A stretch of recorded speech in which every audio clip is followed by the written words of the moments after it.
represented by Donald Sutherland in that second film clip that we saw.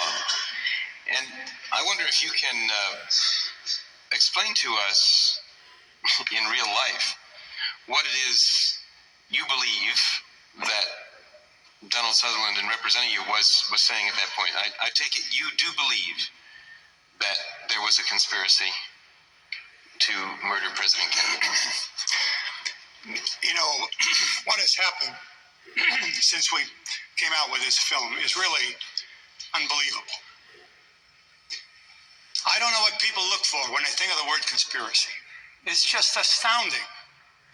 If you make a plan to do something, that's a normal human arrangement. But if you add evil to that plan, and there are others with you, that's a conspiracy. Now, you don't decide that in court. You didn't go out and find another murderer. You didn't go out and string up a whole bunch of things and question history all the way back to wherever you want to go. The conspiracy is laying right out in front of us, and don't we recognize it? I got off a plane coming up from the South Pole, and I was in Christchurch, New Zealand. And I heard the British radio come on and say, President Kennedy has been shot, dead, in Dallas. Just that way. I'll never forget the phrasing of it. I was with a congressman. We had all been down the pole. We went up the street, see what we could do to get some more news. And about 2 to 2.5 hours later, we found a man selling extras on the street. I bought the paper and I looked at it. At that time, I had been at Pentagon for 9 years working on special operations. That means clandestine operations, the military and the agency working together. I'm pretty familiar with this sort of thing. And on the front of that paper was a picture of the school book depository building where the alleged killer had been. And I looked at it, windows were open.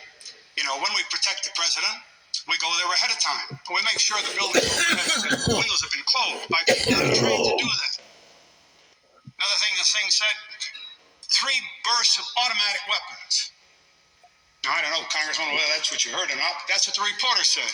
That's not what the FBI said. The FBI said bing, bing, bing from that man on the 6th floor, and that's all there was to it. 3 bursts of automatic weapons by a reporter that was on the scene. What bothered me more, not then but later, was the bottom third of that paper was a whole story of Lee Harvey Oswald. Been to Russia with the Marines at Atsugi, and I read Atsugi. Atsugi was at Far East headquarters of CIA. I've been there many times. In fact, I was there before the surrender of Japan, a couple of days before we were getting prisoners of war out. It's an underground base.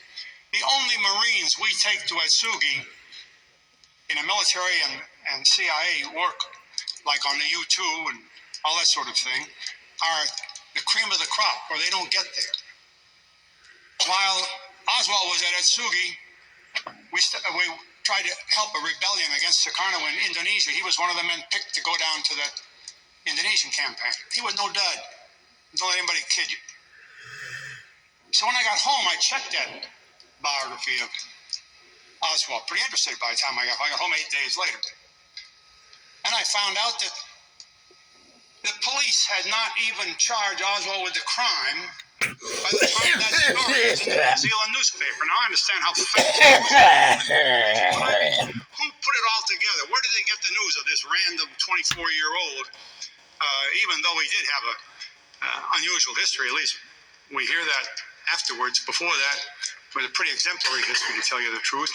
I've been at Atsugi during the period when he was there. I never met him, but I know the quality of people we used there. Well, you add these things up. Failure to have the military unit there that provides protection for the president in any city where he goes. I've gone to Mexico City for that purpose. The failure of the Secret Service to be adequately stationed throughout the city. And this story, written before the police even knew who the killer was. Here, the writer of this story knew all about him before the police did. How many things do the autopsy reports are a mess?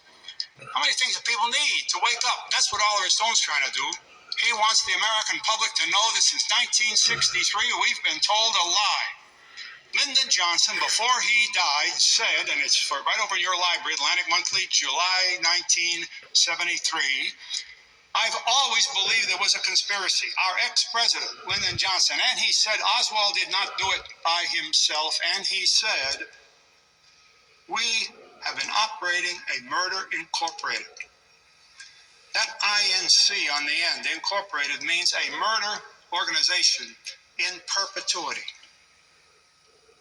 Unfortunately, as an individual, I can report to you that during my work in the Pentagon, I have been required to work among that situation where people have been murdered by something that we maintain. In the 70s, Senator Church pulled that information out of the CIA bit by bit, even though there was perjury committed.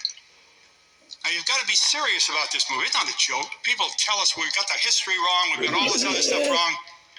I'd like to see anybody in this room or anywhere else lay the line of history down that came from that movie and tell me that it's wrong. It might be a change in how the film was presented. After all, it's a movie. I mean, what do we see in movies anyway? Well, I've spoken too long, but this is a serious film. It's not a joke. And I can't believe it when articles appear in the Washington Post and call me a flunky in the JCS when I was colonel in charge of secret operations, special operations for 9 years. I know what was going on at the Pentagon, and I know what was going on in the White House. And any of you want to know about it, I'll talk with you later.